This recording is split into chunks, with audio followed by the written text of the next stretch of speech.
Hey there folks, we're here with an Izzet Burn deck. If you're interested in seeing some gameplay of the deck, go ahead and check down in the description for a gameplay video, and I'll see you in a sec with the deck tech. Hey there folks, my name is Thelona, we're here with the Izzet Burn, and let's get right down to it. The idea where I started to make the deck, I just randomly thought, let's try to make a deck around Molten Vortex, and I managed to. Honestly, it works just fine that way. So I was starting off with Renegade map at 1. This is Izzet, so it does help us search for the particular lands we need. It comes into play tapped. You can sack it for searching for a basic land card, putting it into your hand. Costs 1 mana as an artifact. So it gets the land, and we can pitch the land to Molten Vortex, which is a red enchantment that you can pay a red, discard a land card, and it deals 2 damage to target creature or player. Good for board control, good for going to face when you have to focus all your other cards for board control, all that kind of stuff. And the deck actually takes advantage of it. So this is trying to thin out our deck, obviously, so we can get more gravy draws. And if we, draw a blank on a land, then at least we can pitch it. And it's trying to stay low to the ground at the same time while we do it. Next up is Take Inventory for 2 mana as a sorcery. Draw a card, then draw cards equal to the number of cards named Take Inventory in your graveyard. So it keeps growing and growing and growing with the amount of time that passes with the deck. And next up is Cathartic Reunion. It's a nice jump start if you already have a Take Inventory in your hand and you want to take advantage of it. For a red and a colorless as a sorcery, you can you discard 2 cards as an additional cost, and then you draw 3 cards. So you can pitch whatever's not helping you at the time, whatever it might be. Maybe you did draw way too many lands to even justify Molten Vortex. That happens. Or pitch a Take Inventory, your first Take Inventory, for example, to make your second one stronger. All kinds of options, but it basically says, okay, this is not helping me in this match, get rid of them. Say a second Molten Vortex versus a deck that can't deal with enchantments, for example. You already have 1 down, so what's the point? Alright, so moving on, we have Dynavolt Tower for 3 mana artifact, and whenever you cast an instant or sorcery spell, you get 2 energy counters, and you can tap it and pay 5 energy to deal 3 damage to target creature player. Again, it's just kind of a mainstay board state sort of thing to keep the damage flowing. So basically, we draw any other instants and sorceries, we power up Dynavolt Tower, we draw lands, we'd power up Molten Vortex. So it's just mainstay in that regards. Again, another permanent that we have is Fever Visions, an enchantment. At the beginning of each player's end step, that player draws a card. If the player is your opponent and has 4 or more cards in hand, this is after their draw, then Fever Vision deals 2 damage to him or her. So, getting this down early in the game, very nice. Depending on what your matchup is, say you're running against aggro, maybe not so much, because they can drop their stuff pretty quick, but we can reverse Fever Visions. Say, if we are versus an aggro deck that is able to dump their stuff out pretty quickly, say we dumped it on turn 3 and didn't expect them to just vomit all their hand. We do have ways to get rid of Fever Visions ourselves, so that is possible to reverse a decision like that if we find ourselves in a situation where we're against that kind of deck. If not, well, I mean, we can use it against Super Friends for the extra 2 damage towards their loyalties.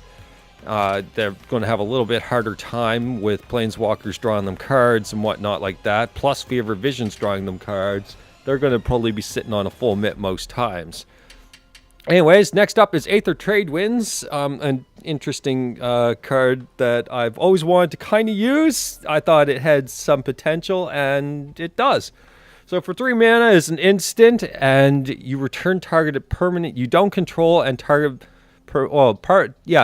target permanent you control and target permanent you don't control to their owner's hands. So something you own, something they own, goes back to their hands. Now, there's a number of situations. Say Fever Visions is doing the work or is not doing the work, whichever situation, and we want to get it off the table. This is one way, while still balancing one of their threats to kind of keep the relevant pace going, so we can get rid of the Fever Visions. Or if they're about to destroy it when it is doing the work, then we can protect it while taking out one of their things.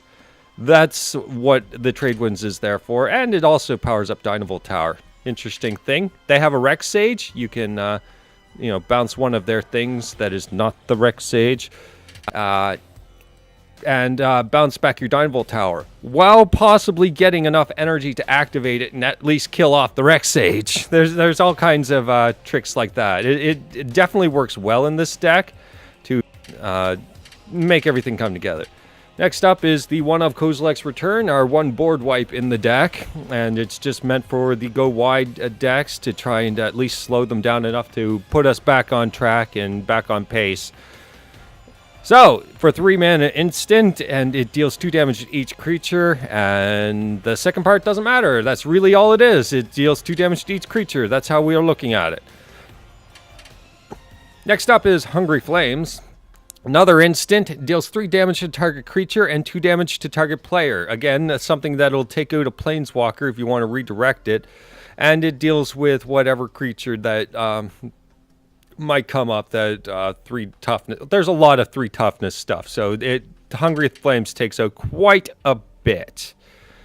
And it's just meant to be some efficient damage while getting our progression towards their life total, basically. Although if they have Planeswalkers, we can definitely progress the board state much faster this way towards our favorable situation. And next up is Fiery Temper for 3 mana instant, and it does 3 damage to target creature or player, and it has a madness cost of red. We don't have much in the way of madness enablers. It's largely Cathartic Reunion, basically. Although Fever Visions say they're running a little slow, and we get to boost up our hand quite a bit and get a bunch more cards into it, and we're just kind of waiting on them to do something so that we can do something in response and vomit our hand. We might have an end of turn Fiery Temper discarded through the Fever Visions. So there's that. There's options there. Next up is Devour in Flames for 3 mana sorcery. As an additional cost to cast Devour in Flames, return a land you control to owner's hand. And it deals 5 damage to target creature or planeswalker. So it gets, it's basically a planeswalker killer is what it is, and a few things that have a stronger toughness that you have to deal with. The idea being to return the land you control to owner's hand, and then you can kind of run it in tandem to get that 7 damage total if you need to, and really take out, say, a high loyalty planeswalker or a really big creature. So yeah, the land gets returned and you can Molten Vortex it away. There's a number of ways to do it. I didn't want to have too many in here. I don't want to be returning a lot of lands to our hand, because Tradewinds returns lands to our hand as well. And then we have the Devour in Flames. That makes 5 sources, plus we have the Renegade maps giving us land. So the Vortex does stay online quite a bit more often, but I didn't want to have it so that it's our only out, so just 1 copy. Next up is Glimmer of Genius for 4 mana. Instant, scry 2, then draw 2 cards, and you get 2 energy. So basically, that's almost like an instant activation for Dynavolt Tower, is to cast that and get the 3 damage off of a Dynavolt.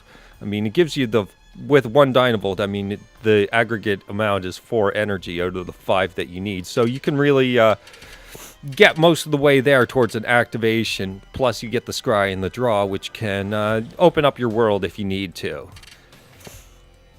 Next up is Brutal Expulsion. For 4 mana is an instant. You can choose 1 or both abilities here. First ability, return target spell or creature to its owner's hand. And the other ability is deals 2 damage to target creature or planeswalker, and if it would die, then exile it instead. So, good for getting rid of multiple issues. Say they fire off an Avacyn. Say we were to try and kill one of their targets just by throwing a Vortex at it, and they activate Avacyn.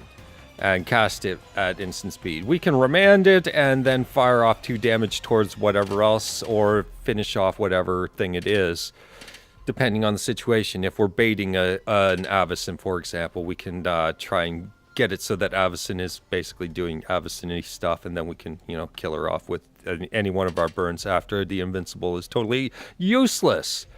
And it also makes them waste their turn for 5 mana. That I've been in a situation where I wanted to set up for an Avacyn and all that. Definitely good for that. And then our final non-land card is Chandra, Torch of Defiance, just simply because that's what she does, is damage. And for 4 mana, 4 loyalty planeswalker, +1, exile the top card of your library. You may cast that card. If you don't, Chandra deals 2 damage to each opponent. So that's just more card advantage. It's just basically like Fever Visions, if Fever Visions isn't appearing, for example, and we just need more gas. And then her other +1, add double red to your mana pool. That's relevant considering we're throwing lands at our opponent's face. So having the extra red in this regard is definitely good for the +1s. And the -3 deals 4 damage to target creature. If we're in a pinch, usually we're all right to get rid of something and that we don't have to -3. But you never know. It could come up that we have to just simply clear something off the board. And her -7, highly unlikely, because she's kind of like padding to our life total. We're basically trying to fire off the +1s for the majority of the game, trying to just simply whittle our opponent down and progress our board state over time. And the ultimate is highly unlikely, although possible. It does happen. And it says you get an emblem when you cast a spell. This emblem deals 5 damage to target creature or player, which basically wins you the game, because then you just cast whatever. Cast a Cathartic Reunion, deal 5 damage. Stuff like that, you know, which will lead you into, hopefully, your other spells to finish off the game.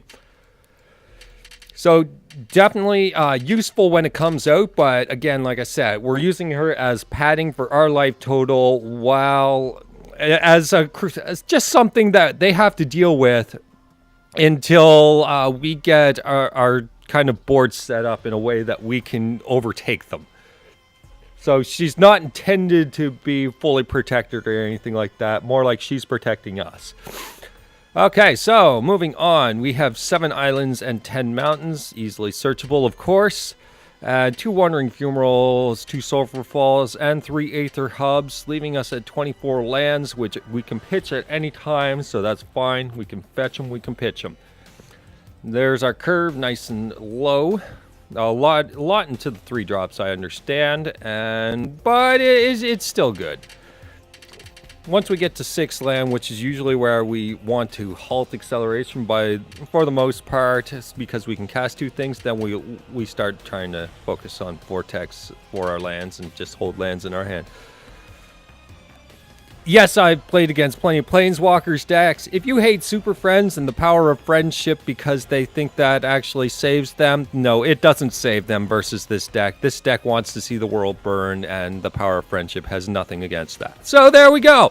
All right, hope you guys enjoyed. Again, gameplay is linked down in the description. Go ahead and check that out. And hope you enjoyed. I'll see you later.